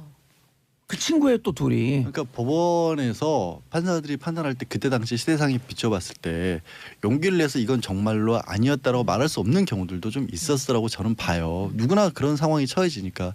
그리고 실제로 만들어진 기록들 같은 경우 요즘보다도 그때는 피고인들 잘 안 봤거든요. 그냥 기록만 보고 재판하던 시절이었으니까 그럴 가능성이 있는데 그것보다도 저는 위에서 그거를 실제로 엮어낸 사람들 있죠. 김기춘 전 비서실장 같은 경우는 대표적인 거죠. 간첩단 사건 몇 개를 만들어냈거든요. 본인이 지시했고. 그런데도 그 사람들은 모를 수가 없어요. 어떤 과정으로 이게 만들어지는지를. 법원의 판사들은 비겁하지만 눈을 감았다고 한다면 이 위선들은 위에서 눈을 뜨고 보낸 사람이래요. 아니 그때 그 뭐죠 최승호 PD가 만들었던 그 공범자들 말고 그 전에 자백 영화를 보면 거기에 나온 기록만 해도 75년서부터 79년까지 그 국정원 대공 무슨 국장을 했었잖아요. 김기춘 씨가. 그때 제일 유학생 간첩단 사건 조작한 것만 23건이에요. 그게 지금 재심에 올라가고 15건이 무죄. 그것이 알고 싶다 해서 황우여 전 의원이 제작진에게 보낸 문자. 이연치를 모른다. 뭐 예의를 좀 지켜줘라. 지난 판결 내용이나 과정에 대해 판결로 말하는 것은 언급 안 하는 것이 지켜내려는 불문율입니다. 그럼 재심 청구는 왜 합니까? 저는 법원이나 검찰이 이런 부분들을 제일 빨리 바꿔야 될 것 같아요. 왜냐하면 무슨 핑계를 대냐면 사법 법적 안정성을 위해서 지난 일들에 대해서 법원을 자꾸 흔들어대기면 사법 체계를 국민들이 신뢰할 수가 없다라는 거예요. 아니요, 반성하는 모습을 보여주고 자기들도 잘못했으면 무릎 꿇고 빌어야지 그 다음부터 신뢰를 하죠. 그걸 그냥 덮어버리고 무시하는 것 자체가 사법 체계를 더 신뢰할 수 없게 만드는 요인이 그런데 아닌가요? 그 생각을 안 하는 거예요. 법적 안정성이라는 이름으로 왜 판결을 자꾸 뒤집고 하면 이게 법원의 권위가 사라진다. 반대라는 거죠. 아니 고문이 일상적으로 그 저지러졌던 그 사회 사실은요. 우리가 형법 내지는 재판, 형사소송법 가장 큰 이유가 뭐 때문에 만들어지냐면 고문 때문에 만들어지는 겁니다. 검사도요. 왜 검사 따로 놓고 판사 따로 놓냐면 고문하지 말라고 뚜기를 따로 놓은 거고요. 법정에서 우리 증인 신문 하지 않습니까? 구두로 서류를 안 하고 증인 신문을 하는 이유도 그 서류로만 꾸미다 보니까 꾸며내 가지고 오기 때문에 증인 신문 하는 거고요. 증거 재판 하는 이유도 옛날에는 다 나오잖아요. 그 매우 차라 진실 바른 대로 말할 때까지 그래서 그걸로는 재판하면 안 된다고 하기 때문에 만들어진 기 때문에 지금 법이라는 것 자체가 어떻게 보면 고문과의 싸움의 흔적인 거예요. 그렇죠. 기록인 거예요. 이거 지금 말씀하신 게 참여정부 때 사법개혁의 핵심이에요. 공판 중심주의. 예. 이현재 대법원장이 얘기했나요? 검찰의 공소장을 집어던져라. 아 그거는 이현재 대법원장이 아니라 누구였었죠? 양승태 이전에 누구였죠? 네. 갑자기 왜 이용환 이는 맞아 이 대법원장. 예, 하여튼 네, 그렇습니다. 이용훈 대법원장. 아 이용훈. 예, 이용훈 대법원장. 검찰의 공소장을 집어 근데 던지고 그거는 이제 검찰의 공소장은 민사 사건에서 검찰 공소장만 갖고 판단하지 말라라는 얘기였는데 그걸 또 검찰이 오해해서 우리 수사 기록을 왜 집어 던지라고 했냐? 그래서 또 법원하고 싸움이 났었습니다. 그래서 공판 중심주의로 가는 게 검찰이 수사하다가 네. 혹시 고문했을까 봐. 그렇죠. 직접 보고 판사가 판단하라는 거였죠. 자, 다음 이슈 신의 직장 기관장들은 신의 능력자 또 채용 비리가 네. 공공기관에서 이게 사실 그 여기서도 화제가 됐던 강원랜드 그 비리 사건 등등 여러 가지가 터지면서 아예 전수조사를 했어요. 그래서 공공기관 그리고 유관단체들 대상으로 전수조사를 벌였더니 전체 80%에 달하는 900여 곳에서 이 역의 기관에서 4,800여 건의 채용 관련 지적 사항이 쏟아졌고요. 여기서 일단 징계 문책이 필요한 비위만 255건이고 수사 의뢰가 109건이 들어갔습니다. 그리고 관련된 현직 기관장 8명은 즉시 해임했고요. 그다음에 임직원 382명을 업무에서 배제했습니다. 이게 되게 만연했다는 얘기인데 전수조사를 하면서도 일말에 약간 그런 기대는 있었어요. 이게 강원랜드나 뭐 가스공사 등등 나왔던 터졌던 곳에만 국한됐으면 했으면 좋겠다라고 바랬으나 역시나 슬픈 예감은 틀린 적이 없는지 전수조사했더니 정말 많이 나왔습니다. 거의 다 나온 거 아니에요? 네, 거의 나왔어요. 80%면 다 나온 거죠 거의. 그리고 이게 유형을 보면은 일단 기본적으로 이거는 뭐 기본으로 깔고 가고요. 이 배수 조정. 예를 들어서 서류 전형에서 뭐 20배를 뽑아가지고 그다음에 면접에서는 뭐 5배로 추려서 이렇게 최종 뽑는다. 이 배수 조정 기본입니다. 넣고 싶은 사람이 그 배수에 못 들면 서류 전형이 만약에 20배였다 그러면 30배로 늘리는 겁니다. 그 안에 집어넣는 거죠. 면접에서 끌어올리려고. 네, 끌어올리려고. 그래서 그 케이스 중에 하나는 뭐 유형을 제가 3가지로 분류해봤거든요. 첫째는 이제 몰래 뽑기. 우리 기관의 채용을 그 구직자들에게 알리지 마라라는 건데요. 이른바 이순신 채용이죠. 우리의 비리를 아무에게도 알리지 마라. 네, 이게 이제 그 아라뱃길 관리하는 워터웨이 플러스라는 국토부 산하 공공기관이 있는데요. 직원 3명을 뽑으면서 채용 공고 서류 전형을 하지 않았습니다. 대신 회사 고위 인사가 이렇게 지정하는 사람들만 지원했습니다. 네, 그래서 이제 붙었고요. 그 다음에 이 두 번째 유형. 법무부 산하의 한국법무보호복지공단 역시 공단 홈페이지에만 채용 공고를 냈습니다. 그 채용 홈페이지를 들어가서 열심히 매일 보지 않고서는 도저히 이게 사람 뽑는지 안 뽑는지 알 수 없는. 그거 보나마나 딱 올렸다가 내릴 거예요. 자기가 지정한 사람 그 신청 얼른 내렸을 거예요 아마. 두 번째는 미리 뽑기. 소위 말한 내정이라고 하죠. 아예 다 정해놓는 거죠. 근데 되게 황당한 게 이 한식진흥원이었는데요. 서류를 내지도 않았는데 합격을 한. 한식진흥원? 네. 한식세계와? 그거는 두 번째 유형은 선행학습이 아니라 선행고용. 선행고용. 네. 세 번째. 세 번째가 그 특정인을 위한 패자부활전이라고 했는데 아까 말한 그 배수 조정 같은 건데요. 네. 예. 그래서 한국원자력의학원회라는 곳이 있습니다. 네. 그래서 이제 인사위원회를 열은 다음에 계약직 사원의 무기직 전환을 심사했거든요. 근데 여기서 심사를 했더니 좀 안 되는 것 같다 해서 탈락을 했습니다. 그랬더니 원장이 나서서 인사위원회를 다시 열어라. 오호. 라고 지시를 한 다음에 폐가발전이네 진짜. 채용을 반대한 인사위원들을 면접관에서 배제시켜버렸습니다. 아. 근데요 이번에 우리가 그 이제 마지막 유형은 무슨 유형인지 아세요? 패자부활전이 아니에요. 네. 골든벨 유형. 근데 우리가요 이전에 이 얘기 여러 번 했잖아요. 네, 맞아요. 예, 취업 비리. 근데 네. 그때 피해자를 구제할 길이 없다. 네. 그다음에 또 하나는 그렇게 비리로 채용된 들어간 사람, 사람들을 네. 쫓아낼 아웃시킬 수가 수 없다. 없다. 네. 그래서 걱정을 했는데 이번에 역시나. 300명 정도를 네. 아웃시키겠다. 아웃시키겠다고 오. 발표한 거는 고무적인 것 같고 그거는 또 피해자를 구제할 수도 있다는 그렇죠. 추가로 거잖아요. 또 모집하는 거니까. 그렇죠. 예. 근데 아까 말씀드린 이 앞서서 문제가 됐던 데가 아까 강원랜드하고 가스공사 그리고 우리은행 있잖아요. 관련돼서 그 부정 합격 의혹을 받는 직원에 대한 인사 조치는 그 어느 기관에서 단 한 건도 없었습니다. 없었는데 이번에는 이제 이번에는 하겠다는데. 비리와 연관되어 있으면 퇴직시키겠다. 그러니까 뭐 그런 거 만약에 같죠. 본인이 연관돼서 기소가 되거나 하면 자동 퇴직을 시키겠다고 합니다. 그리고 그거 해야 돼요. 그리고 그거 하지 그- 않으면 자꾸만 비리가 싹 터요. 예, 그리고 당사자를 채용시켜준 사람이 기소당해도 예. 사퇴시키겠다. 이런 거죠. 업무방해 공범으로 그런데요, 보겠다는 그런데 겁니다. 중요한 얘기했어요. 세 분 인사하세요. 네, 고맙습니다. 네, 고맙습니다. 자, 저는 광고 듣고 4부 순서로 돌아오겠습니다. 평창 브리핑 새로 시작하는 겁니다. 정봉재 정치쇼 4부 들어가겠습니다. 자, 원래 여의도 뉴스타파 미신타파 시간인데 자, 오늘은 평창 브리핑 D-11 관전 포인트 해주실 권종우 SBS 스포츠 부장님. 안녕하세요. 예. 이 방송에서는 부장이 높아요, 차장이 높아요. 부장이 높습니다. 검찰에서는 차장이 높은 거 아시죠? 예. 예. 그 이상한데. 대검 차장이 더 높죠. 그러니까. 아니 부장 다음에 차장 다음에 검사장이. 회사마다 다르지 않아요? 아니요, 다 똑같아요. 아니 삼성은 부장보다 차장이 높은 거 아니에요? 그래요? 아, 모르겠는데 그 국정원도 차장이 바로 굉장히 높죠. 그렇죠. 네. 삼성 아니래요. 아니래요? 삼성 출신이에요. 아 진짜? 예. 부럽다. 아니 옷에다 별 3개 달고 다녀요.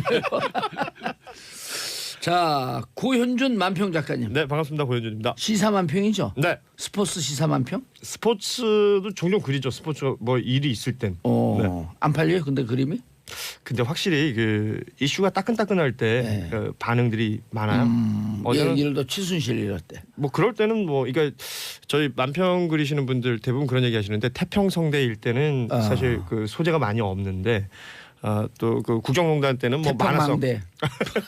어제 같은 경우는 그 뉴스에 출연하셨던 그 서검사 이야기가 예, 뭐 어쨌든 서지현 씨요. 예, 오늘 뭐 가장 뜨거운 이슈가 되고 있는 것 같아요. 아니 저는 저 도와주는 분이 만평 작가인데 네. 지금 막 페이스북 이런 데다 글 쓰잖아요. 그거 하지 말고 내 캐리커처를 줄 테니까 내가 그 만평을 하는 거로 만평을 통해서 코멘트를 하는 걸로. 예. 이슈에 대해서 그래야지 관심을 끈다. 이러더라고요. 그래서 정치 쇼 하고 계시잖아요. 그래서 제가 그 좋은 생각인데 그대로 안 할게요. 그래서. 자, 노선영 심석희 논란 빙상연맹 왜 이러나? 네. 이게 작가들이 써준 거예요. 네. 노선영 누구죠? 노인성 선수는 우리나라 스피드 스케이팅 국가대표 여자 선수입니다. 예. 네, 올림픽에 3번 출전했고요. 이번에 나게 되면 이제 4번째 출전하는 그런 선수입니다. 그래서 사실은 예. 뭐 되게 이름이 많이 알려져 있는 선수라기보다는 그 과거에 그 안타깝게 유명을 달랬던 노진규 선수라고 쇼트트랙 선수가 있었어요. 올림픽 앞두고 그 골육종이라는 질병으로 세상을 네. 떠났죠. 이 노진규 선수의 누나로 많이 알려져 있었고 최근에 뭐 다들 뉴스 보셔서 알겠지만 빙상연맹의 그 좀 멍청한 그 행정 처리 때문에 국대 자격을 잃을 뻔했다가 그렇죠. 올림픽 출전 자격을 잃을 뻔했다가 다시 네. 이번에 이제 어렵게 복귀가 된 거죠. 지난주 금요일에 우리가 비정치회담 하고 있었거든요. 4부. 네. 그때 극적으로 러시아 선수들 2명이 빠지면서 그렇죠. 올라왔다. 마이너스 2였었는데 뭐 무슨 얘기인지 모르는데 내가 아는 척했어요. 마이너스 2였었네. 어떻게 된 거예요, 그래갖고? 예, 이게 이제 어떻게 되는 거냐면요. 그 노선영 선수가 나가는 종목이 팀 추월입니다. 단체 경기입니다. 3명이 이제 하는 경기인데요. 그런데 이제 그 국제 빙상연맹의 룰에 따르면 개인 종목 출전 자격이 있어야 단체 종목도 나갈 수 있다는 규정이 있어요. 아하. 근데 빙상연맹은 이걸 모르고 노세령 선수가 나갈 수 있다는 걸 그렇게 생각하고 있었는데 뒤늦게 발견했죠. 그러니까 이 선수는 몇 년간 모르고 있다가 계속 훈련만 하다가 올림픽 이제 열흘 앞두고 못 나간다는 얘기를 들었으니까 청천벽력이었죠. 개인 기록을 관리 안 하고 있었던 그렇죠. 선수네요. 예. 팀 관리 뭐 기억 맞습니다. 말씀드리냐고. 팀에서 그래서 역할을 이제 기억난다. 그래서 지난번에 우리가 빙상연맹을 빙상의 신이라고 부르잖아요. 빙신. 네. 빙신. 예. 빙신. 그런데 이제 다행히도 러시아 선수들이 도핑 때문에 두 명이 빠지면서요. 노세령 선수가 이제 올라왔습니다. 티켓을 예. 따면서 개인정보 티켓을 따면서 팀 치열에도 나갈 수 있게 되는 그런 일이 벌어졌는데 노세령 선수가 원래 이제 탈락이 확정되자 이제 올림픽하고는 미련이 없다. 그렇죠. 이제 지긋지긋하다 이런 말을 했어요. 예. 그런데 이제 갑자기 상황이 달라지면서 빙상연맹 회장님이 찾아갔습니다. 노세령을 직접 만난 건 아니지만 노세령 선수 부모를 찾아가서 정식으로 사과하니까 마음을 돌려가지고요. 노세령 선수가 어제 대표팀 훈련에 다시 복귀를 했습니다. 복귀했어요. 네, 그러니까 평창에 나옵니다. 그러니까 빙상 얘기만 하면 지긋지긋한 줄 알았더니 할만하네.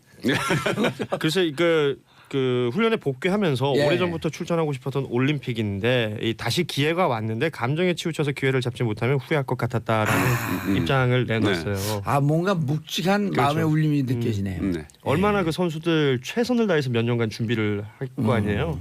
그런데 그 여러 가지 우여곡절이 있었지만 결국은 선수는 경기장에서 뭔가 자신의 역량을 발휘할 때 그 의미를 더 하는 것 같아요. 근데 경기장에서 선수는 기록으로 말한다. 이게 그 빙상연맹이 이랬잖아요. 예.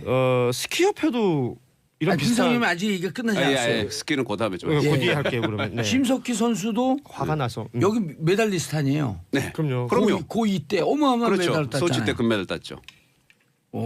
소치 때 네. 고2인가 그랬었죠. 예. 그리고 키가 커갖고 넌 적절하지 않다라는 비난을 받으면서 키가 꽤 커요 진짜로. 175cm 정도 됩니다. 나하고 비슷하네 2m 안 되기는. 예. 분명히 큽니다 심석희 아니, 선수가. 2m 안 되기는. 아니 그리고 더 커 보이죠. 예, 예. 스케이트를 신었으니까. 그래도 워낙에 슬림한 그렇죠. 친구라 팔다리가 깁니다. 길어요. 예. 굉장히 길어 봤어요? 보이죠. 예, 저는 몇 번 봤죠. 인터뷰도 하고. 만평 그리려고요? 아니야, 뭐 방송 때문에. 예. 근데 그렇게 키가 크면 적절하지 않나요? 아니고 그런 건 아닙니다. 키가 크면 일단 그 단거리에서 순발력이 좀 떨어진다는 일부의 뭐 편견도 있는데요. 그리고 밖으로 튀어나가는 원심력이 뭐 근데 장거리에서는 더 강할 수도 있고요. 그걸 어떻게 일률적으로 얘기하는 좀 그렇습니다. 예. 선수마다 다른데요.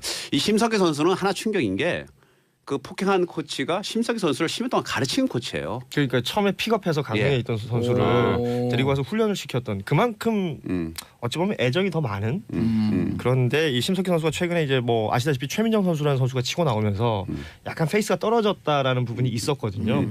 그 부분 때문에 글쎄요, 그러니까 올림픽 가서 성적 낼 거냐 말까. 그러니까 성적이 얼마나 매몰돼 있으면 그렇게 가까운 코치 선수 간에 이런 일이 벌어졌을까 이건 안타까운 거죠. 공교롭게도 문재인 대통령이 진천 선수촌을 그날 방문 안 했으면은 이게 잘 드러나지 않을 수도 있었습니다. 왜 그러냐면 그 문 대통령이 방문하기 하루 전에 폭행이 이루어졌거든요. 예. 그리고 문 대통령 그 자리에 나왔어야 돼. 헤드 테이블에도 앉고 그렇죠. 예, 쇼트트랙 팀하고 단체 촬영할 때 에이스니까 당연히 나왔어야 되는데 그때 모습을 안 드러냈거든요. 컨디션이 안 좋아서 안 나왔다. 그때 뭐 이제 이런 기자들이 얘기가 이제 있었죠. 취재를 들어가면서 이게 발각이 된 겁니다. 예.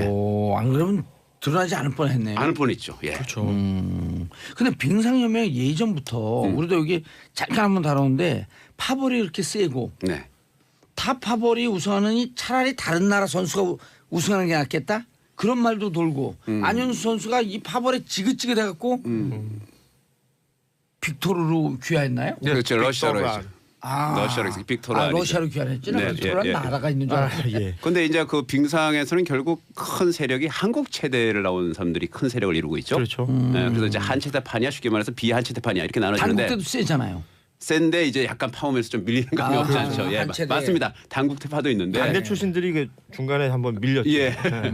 근데 공교롭게도 안현 선수도 한국 체대. 그다음에 이상화 선수 있죠. 빙속에. 예, 이게 이상화. 한국 체대입니다. 아하. 근데 한국 체대라고 해서 또 완전히 다 똘똘 뭉치지 또 그것도 아니에요. 그렇죠. 그 안에서도 또 약간씩 좀 소파벌이 또 있습니다. 누구 이런 선생님 상황인데. 밑에서 배웠느냐. 아. 근데 우리나라 이제 빙상의 문제는 이제 파벌도 파벌이고요.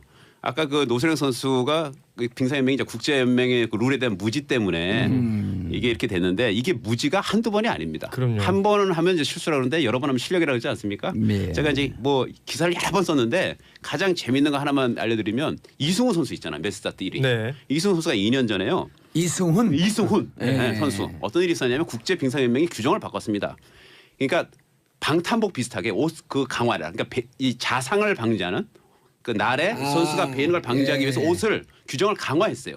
반드시 거의 방탄에 가까운 몸을 보호할 수 있는 옷을 올해부터 바꿔 입어라고 했는데 이거를 날에 찔리지 않거나 베이지 그렇습니다. 않게. 소재를 바꾸라는 거를 공문을 대회 몇 달 전에 석 달 전에 이미 공고를 했는데 빙상연맹이 까맣게 모르고 있다가 그걸 대회 2주 전에 알았어요. 그래서 부랴부랴 맞추다 보니까 이 경기복이요. 이 피팅하는 과정이 굉장히 오래 걸립니다. 선수들은. 그렇죠. 그래서 선수는 이미 캐나다로 가 있고 급하니까 네덜란드 업체가 만들었거든요. 가서 네덜란드에 공수를 했어요. 그 대회 앞두고 하루 전날 입어보니까 이게 안 맞아요. 생각보다 작았던 거예요. 그거 대회 나갔는데 나가기 직전에 옷이 작아서 찢어졌습니다. 찢어지면 대회 못 나가죠. 그래서 0점 처리가 됐습니다. 세계 랭킹 1위가 0점. 아예 경기 출전을 못 해가지고 0점 처리되는 일이 벌어졌는데. 순전히 연맹 때문에. 그렇죠. 야. 이런 참 어처구니 없는 일이 그 0점 처리되고 떨어졌어요? 아니 월드컵 랭킹이 이제 떨어지죠. 점수가. 이게 포인트로 이제 랭킹을 유지해야 되는데 그 대회에서는 0점을 받아버렸어요. 이것도 이제 빙상협에서 실시하고 있다가 이런 그러니까 말도 안 되는 규정 때문에 이런 일들이요. 뭐 수십 년간 비일비재했습니다. 아니, 그러니까 비일비재한 현상은 이해하는데 왜 그러냐고요? 왜? 저도 빙상을 굉장히 오래 취재했는데 정말 불가사의합니다. 왜 그러냐면 빙상연맹이 사실 삼성그룹이 맡고 있습니다. 1997년부터 20년째. 지금 현 회장도 삼성 계열사 사장을 하신 분이거든요. 그다음에 사무처에도 삼성 출신들이 있습니다. 왠지 정유라 말하고 좀 비슷한 느낌이 드는데? 삼성이 그렇잖아요. 우리 반도체 초일류주의 뭐 기술 이러는데요. 빙상연맹이 운영하는 거 보면 이게 3류 4류도 안 되는. 가만히 있어봐. 빙상에 무슨 이 최순실 적폐 세력이 찾아볼까요? 또아를 트고 있나? 아, 느낌이 촉이 쏠리면 좀 이상한 거예요. 근데 그 왜 동계 스포츠 센터라고 있었잖아요. 예. 장시호 관련된. 예. 장시호 동계스포츠센터. 왜냐하면 그 빙상 그 스포츠 예. 하시는 분들이 삼성의 어떤 그 장학금이나 이런 걸 안 받은 에이스 선수들 거의 없어요. 뭐 그쪽에 또 돈이 된다는 촉이 있었으면 무슨 일이 어떻게 벌어졌을지 아직은 모르는 거죠. 아, 장시호 씨 그대로 놔뒀으면 그 동계스포츠센터 해갖고 그게 평창올림픽 겨냥한 거 아니에요? 그렇죠. 빨대 대고 쪽쪽 빨아먹고 있을 거 아니야 엄청 지금. 빨았겠죠. 예. 그리고 폭행도 심석희 선수뿐만 아니고요. 2014년 소치올림픽 직전에는 성추행을 한 경력이 있는 사람을 국가대표팀 맞아요. 코치하면서요. 그래갖고 그때 기사 나왔어요. 그리고 기억나죠. 네. 급하게 또 해임을 시켰고 그다음에 2015년에는 국가대표 훈련 중에 우리나라 에이스 선수가 후배를 폭행을 했어요. 고교생 후배를 보는 앞에서 폭행을 했는데 그 폭행 당한 선수는 또 미성년 음주 그다음에 뭐 만취 상태로 여자 숙소에도 새벽에 침입하는 등 이게 뭐 비리하고 불미스러운 사태가 어제 오는 일이 아닌데 근데 이게 왜 계속 재발되냐면요. 처벌이 솜방망입니다. 처음에 제 식구 감사기처럼요. 아니 이런 거죠. 우리 개파면 예를 들어 우리 권 기자님이 네. 뭐 실수해. 네. 기사 페이크 뉴스를 진짜인 것처럼 써. 그런데 내 직계야. 그럼 권 기자. 그럴 수도 있지 뭐. 이게 워낙에 협회 내부가 좀 폐쇄적이다라는 느낌도 받았어요. 저는 그 몇 번 이런 비슷한 건으로 취재를 가면 누구냐 그 해당 당사자가 누구냐에 따라서 그 협회가 대응하는 방법이 완전 달라집니다. 그러니까 우리 계보가 네, 아니면 그렇죠. 그냥 쳐내고 그- 내로남불. 밴쿠버 때 금메달 땄던 이정수 선수라고 있어요. 쇼트트랙에. 네. 이정수 선수가 그 이후에 굉장히 곤란한 시간을 많이 겪습니다. 근데 이 친구가 단대 출신이에요. 그러면서 그때 이 선수의 아버지라든지 이 선수라든지 굉장히 어떤 불편함을 많이 호소하고 얘기를 했었는데도 어디 그 찌르고 들어갈 자리가 없는 거예요. 협회 이정우 안쪽에서는. 선수가 지금도 선수로 뛰나요? 아유 지금은 없습니다. 네, 멤버에 없어요. 단대. 그러니까 이게 하나하나 케이스 찾아보면요 말도 안 되고 어이없는 게 엄청 많아요. 특히 이 쇼트트랙이 어느 날부터 그 메달 밭이 되고 그 뭔가 이게 동계 스포츠의 어떤 메인이 되면서 그쪽으로는 굉장히 많은 일들이 벌어지는데도 은폐업해되는 것도 굉장히 그렇죠. 많아요. 그렇기 때문에 이건 뭐 한두 번의 실수로 벌어졌던 일이 아니라 곪고 골맞던 것이 평창올림픽 앞두고 툭툭툭 다 터져 나온 것 같아요. 그리고 이런 것이 빙상연맹 내부의 파벌이 가장 중요한 원인 중에 하나다. 그 중에 이제 하나죠. 그래서 제가 물어봤습니다. 그 삼성 출신 이제 그 지평부한테 왜 이게 정화가 되지 않냐 이렇게 물어보니까 그 삼성그룹에서 이 경기인들을요 컨트롤해야 되거든요. 크게 보면 연맹이 두 가지야. 삼성 출신 사람들이 있고 순수 이제 경기를 했던 사람들 있잖아요. 운동선수 출신들이 근데 이 있고. 경기인들을 쉽게 말해서 관리가 안 되는 거죠. 그래서 경기인 중에 가장 힘센 사람을 앉혀놓고 대신 위탁 관리하게 하는 체제를 하다 보니 아하. 이제 어떤 일이 벌어지냐면 이런 부조리가 있어도요 선수들이 참는 이유가 뭐냐면요 특정인이나 힘 있는 사람들한테 한 번 쉽게 말해 속된 말로 찍히면 그 다음에 국가대표 코치 감독 못하니까. 나가서 체육과 교수 걸림돌이 생기는 거죠. 자기 장래가 위협이 되기 때문에 보통 그냥 맞거나 뭐 부당한 행위를 당해도 참는 일이 굉장히 많습니다. 야, 이게 정치권하고 그다음에 법조하고 너무나 닮은 꼴이 방금 우리가 2부 3부에서 서지현 검사 얘기 다뤘잖아요. 그렇죠. 네. 왜 8년 동안 입을 다물고 있었냐. 야 너가 그거 성추행한 거 문제 삼으면 잘 나가는 검사 발목 잡는 꽃뱀이라고 이거 취급받으니 또 불이익 당할 거 아니야. 그렇죠. 나라가 여기저기가 조폭입니다. 제가 보기엔. 이게 조폭 문화하고 다를 게 뭐가 있습니까? 적폐죠 적폐. 적폐입니다. 네. 적폐. 예. 조폭은 조폭 나름대로 생리에도 있죠. 있나? 하지 마요 그럼. 네. 그래서 없는 것 지금 같아. 뭐 시대 정신이 적폐청산 아니겠습니까? 제가 네. 보기에는 이 평창올림픽 끝나면요, 이 빙상계 체육계도요 좀 적폐를 확실히 청산해야 될 것 같습니다. 권종호 기자님께 오늘부터 미션을 드릴게요. 적폐 대상을요. 예. 좀 취재를 해다 주세요. 예, 알겠습니다. 구석구석 모르는 게 없으십니다 진짜. 예. 네. 근데 또 적폐하고 이렇게 친해지면 영당 안 내지 않을까? 예전에- 그럼 적폐 세력이 되는 거야? 예전에 재밌는 일 제가 뭐 취재하면서 알게 된 사실이었는데 예. 그 뭐 한참 정유라 장시호 얘기할 때요. 예. 장시호 씨가 고등학교 때 말 타는 영상을 우리 권부장님이 오. 과거에 취재했던 걸 예. 기억하셔서 끄집어냈어요. 그게 아니 그래갖고 연대 들어간 거 아니에요? 그 말 다 갖고. 그렇죠. 그때 고등학교 때 승마 선수였잖아요. 그렇죠. 그 장면 말 타는 장면이 그 다 SBS만 있습니다. 오. 그걸 제가 기억을 해가지고 그때 한번 이게 그렇죠. 모닝와이드도 보도가 됐고 TV에 나온 적이 맞아요. 그리고요. 네. 그 SBS에서 정유라 어렸을 때 4학년인가 5학년 때 꿈나무로 그러고 SBS에서만 보도했어요. 여기 무슨 적폐 세력하고 연관되는 거 왜 이래 여기? 기억나시죠? 그건 아닙니다. 그건 아니에요. 그때 어떻게 알았겠습니까? 아니 뭔가 이상해. SBS 삼성 같은 S? 이거 아니죠. 이상한데? 예. 아무튼 잘못 튀었어요. 제가 보기엔. 그렇죠. 예. 그건 아니고요. 아니 근데 아까- 어떻게 정유라만 보도를 하냐고. 아까 그 스키협회 잠시 얘기했었는데 스키협회도 비슷한 일이 있었어요. 네. 24일에 그 결단식이 있었거든요. 그러니까 단복까지 입고 현장에 나타났던 국가대표 선수가 결국 대회 못 나가게 됐습니다. 이것도 역시 왜요? 스키협회가 규정을 잘못 알았어요. 그래서 뭐 예전에는 500위 안에 있던 선수가 올림픽 출전권이 있었다라고 그랬는데 이게 320으로 네, 바뀌었거든요. 예, 예, 예. 322로. 네, 그러면 180명이 없어지는 건데 그걸 모르고 있었던 거예요. 이게 알파인 스키가 이제 속도하고 기술 두 파트로 나눠지는데 이 파트에 이제 결국 남녀 한 명씩 4명이 출전할 수 있게 되는 거고 결국 단복을 입고 현장에 나왔던 경성현 선수는 결국 이제 올림픽 며칠 앞두고 올림픽에서 빠져버린 거죠. 경 무슨 선수요? 경성현 선수. 경성현 선수입니다. 그러니까 우리나라가 이제 그 평창 올림픽을 오래전에 6년 반 전에 이제 유치하지 않았습니까? 그럼 대한체육회도 이제 사실상 준비가 부실했어요. 제가 이제 어떻게 보면 몇 년 동안 아시다시피 김종 전 차관의 네. 일바 그 신년으로밖에 못했거든요. 대한체육회가 그러면서 올림픽 준비가 못했고, 그러니까 대한체육회 상위 밑에 그 빙상연맹과 스키협회를 제대로 관리 감독해야 되는데 그게 이루어지지 않았고요. 스키협회도 아시다시피 지금 롯데그룹이 다 하고 있지 않습니까? 스키는 지금 그렇죠. 예, 네. 회장께서 지금 계속 뭐 법적인 문제로 자꾸 그죠? 검찰청을 들락날락하면서요. 아니 그래갖고 그 롯데 제2롯데월드 보게 되면 그 끝이 두 개가 그렇게 뾰족 솟아있어요. 그게 스키처럼 보인다고. 네, 그렇죠. 스키 앞날처럼 보인다고. 그런 것 같기도 하네요. 그럼요. 그러니까, 스키협회로 생겨야 돼. 깔때기를 여기저기 다 갖다 대요. 아니 그리고 전체를 크게 보면 보드처럼 보여요. 보드 갖고 그 차 위에 이렇게 얹는 거 있잖아요. 그렇죠. 거기다 그냥 캐리어. 예, 비슷하게 생겼네요. 그러고 보니까. 아, 그 롯데군요. 네. 근데 롯데도 스키협회를 맡고 있으니까 지금 정신없어서. 그렇습니다. 협회 자체가 제대로 운영이 안 되는 걸 수도 있죠. 예. 근데 정신없다는 건 핑계고요. 평상시에 정상적으로 기업 운영하면 왜 이런 봉변을 당하게. 봉변도 아니야. 정상적으로 당하는 거지. 이제 부끄러운 일이죠. 사실은 형제들끼리 왜 싸워? 네. 우애 좋게 지내야지. 자, 더 이상 선수들이 흔들리는 일 없어야 할 것. 예. 시 이제 작가들 써준 겁니다. 오 사라졌어 작가가.